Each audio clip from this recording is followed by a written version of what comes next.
Victoriaville, les députés conservateurs de Richmond-Arthabasca, Alain Reyes, a été nommé lieutenant politique pour le Québec par le nouveau chef du parti, Andrew Scheer. Il remplace ainsi Denis Lebel, qui a annoncé son départ de la vie politique la semaine dernière. On le joint par téléphone. Monsieur Reyes, bonjour. Bon matin. Félicitations pour cette nomination. Quel Merci. rôle exactement on vous a demandé de jouer? Monsieur Scheer vous a demandé de jouer en tant que lieutenant politique pour le Ben, parti?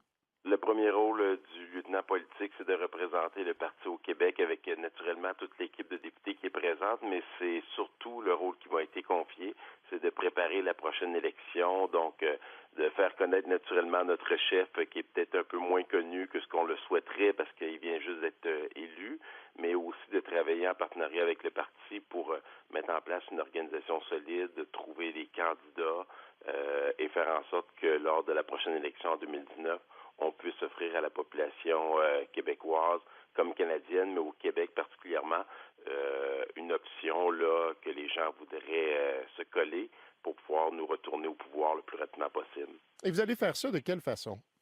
Ben, la façon pour nous, on veut remettre en place ce que l'on a utilisé comme système pour faire gagner Andrew Scheer à la campagne à la chefferie. Ça veut dire le plus près des citoyens, sur le terrain, un peu aussi comme Denis Lebel le fait pendant toutes ces années comme lieutenant du Québec. Donc, aller à la rencontre des gens, montrer, faire connaître Andrew Scheer, qui est une personne qui est extrêmement sympathique, qui est très proche des gens, qui est très humain, qui a des valeurs familiales profondes. C'est un jeune, 38 ans, 5 enfants. Donc, les gens, je pense, quand ils le rencontrent la première fois, après le choc de voir comment il est grand, je pense qu'on se rend compte comment il est sympathique, comment il veut se connecter avec la population. Et il y a une particularité chez Andrew Scheer, moi, qui m'a tout de suite séduit lorsque j'ai commencé à le rencontrer il y a 2 ans, c'est que lorsqu'il parle du Québec, pour lui, le Québec, ce n'est pas juste une question de langue, c'est aussi une question de culture. Et ça, on l'entend très peu souvent lorsqu'on parle avec des gens du Canada anglais qui ne sont peut-être pas venus souvent au Québec. On est souvent catégorisé comme les gens qui parlent français en Amérique du Nord, mais on est plus que ça au Québec présentement. Puis ça, Andrew le comprend très bien, veut en apprendre plus sur le Québec, puis j'ai hâte de le faire connaître au plus grand nombre. Euh, vous avez fait référence à la campagne menée pour la chefferie parce que vous avez donné votre appui à Andrew Oui. Scheer. Cela dit, il y a un récent sondage de la presse canadienne Écosse Politics qui révèle que ce sont surtout les hommes et les personnes plus âgées qui sont davantage favorables à votre chef. Et quand on sait à quel point les jeunes ont fait la différence dans l'élection de Justin Trudeau la dernière fois, et que les femmes aussi, parce que bon, Justin a eu un vote assez favorable du côté des femmes, on réalise à quel point vous avez du chemin à faire. Donc là, vous me dites, on va le faire connaître au Québec, entre autres, mettre de l'avant ses valeurs et ses valeurs familiales. Permettez-moi de dire que ce sont, cela dit, des valeurs familiales quand même assez strictes qui ne sont pas nécessairement bienvenues au Québec. Donc, vous allez faire quoi surtout pour séduire, je dirais, le vote des jeunes? Ben, je vous dirais, on va faire comme je vous dis, la seule façon d'y arriver, c'est de le faire connaître, c'est d'avoir l'occasion de rencontrer des gens comme on l'a fait pendant le 23 et le 24. Ce que vous mettez, ce que vous mentionnez, exemple au niveau des jeunes, au niveau des femmes particulièrement, ben c'est ça les défis que nous avons, au même titre que Justin Trudeau a un défi d'aller chercher des personnes plus âgées, du côté des hommes, des votes. De notre côté, nous, on a une clientèle cible que l'on doit reconquérir, et c'est là tout le beau défi qui est devant nous présentement. Si on les avait tous de notre bord, on serait au pouvoir présentement. C'est pas le cas, donc on Oui, doit mais là, comprendre. parlons des choses concrètes, là. Quand on se Oui, positionne contre, par exemple, l'avortement, contre le mariage gay, même si on fait la promesse de ne pas rouvrir oui. ça éventuellement, c'est rien pour séduire un électorat jeunesse, là. Ben, là, c'est vous qui parlez de faire la promotion, parce que moi, j'ai jamais entendu Andrew Scheer faire la promotion de ces enjeux-là. Andrew Scheer a été catégorique. Lorsqu'il s'est fait poser les questions par les médias, il a été catégorique, je n'ouvrirai pas ces enjeux-là. Donc, je ne sais pas qu'est-ce qu'on peut dire de plus. Moi, je l'ai dit souvent à plusieurs reprises, même en entrevue. Il nous a donné cette certitude-là lorsqu'on l'a rencontré, lorsqu'on a accepté de donner notre appui.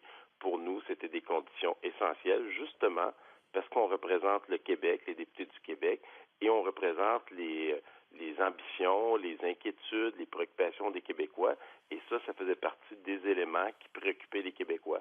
Donc là-dessus, Andrew Scheer, au même titre que Stephen Harper, qui avait des positions qui étaient similaires et qui n'a jamais, je dis bien jamais, pendant les 10 ans au pouvoir, et même lorsqu'il a été majoritaire, il aurait pu le faire, emmener ces enjeux-là sur la place publique. Donc, j'entends ce que vous dites, mais en même temps, je me pose encore la question pourquoi on rediscute de ça quand il a été extrêmement clair et même cela à plusieurs reprises. Bien, on en rediscute parce que vous me parlez de valeurs. Donc, on vote aussi pour quelqu'un qui incarne des valeurs, qui fasse la promesse de ne pas rouvrir ça. C'est quand même quelqu'un qui incarne des valeurs. Si on ne partage pas les mêmes valeurs, disons que le défi est quand même de taille. Parlons un peu du gouvernement fantôme qui sera, je crois, présenté, le cabinet, en fait, fantôme, qui sera présenté la semaine prochaine. Je serais curieux de savoir, Maxime Bernier va jouer un rôle dans ce cabinet? C'est sûr que Maxime Bernier va jouer un rôle dans ce cabinet-là. Quel sera-t-il? Bien, ça, le chef, je pense, va prendre ses décisions dans les prochaines semaines, comme il l'a annoncé. Mais Maxime Bernier représente une frange importante de notre parti. C'est quelqu'un qui a été élu à maintes et maintes reprises. Donc, oui, il y a peut-être le conflit que nous vivons au niveau des agriculteurs, des producteurs laitiers particulièrement, suite à ces positions qui ont été prises, mais les membres ont voté, ils ont élu Andrew Scheer, et Maxime, je pense, peut jouer un grand rôle avec nous aussi à l'intérieur du parti pour nous aider à faire des gains lors de la prochaine élection. Et parlant, d'ici la prochaine élection, il va y avoir une partielle du côté de la circonscription de Lac-Saint-Jean suite au Ouais. départ de Denis Lebel. Avez-vous eu des discussions avec des candidats? Je ne sais pas, par exemple, avez-vous discuté avec Jean Tremblay? Non, j'ai pas discuté avec Jean Tremblay. Je viens d'avoir ma nomination, comme vous le savez, pas plus tard qu'avant-hier. Oui, mais c'est pas Donc, long faire mais un coup de c'est clair. téléphone, là. Oui, non, j'ai pas fait ça. Je vous dirais que j'ai mes premières minutes de congé depuis très longtemps hier avec ma famille, mais c'est clair qu'on va se mettre au l'ouvrage. Vous parliez tantôt d'un des rôles que j'ai eu de mon chef lorsqu'il m'a annoncé la nouvelle pour jouer le rôle de lieutenant du Québec. Mais une des premières jobs que je vais avoir à faire, c'est de travailler avec le parti pour mettre en place une équipe solide, trouver un candidat et naturellement reconquérir la circonscription de Lac-Saint-Jean. Là, vous n'avez aucune idée de qui... Vous avez pas d'idée, là, de qui pourrait relever ce défi, là. Je peux vous dire qu'il y a des candidats qui sont pressentis, il y a des gens qui ont eu des coups de téléphone, mais je ne pourrais pas vous dire en ce moment avec M. Tremblay où ça en est rendu et s'il y a des éléments qui vont avancer par rapport à ça.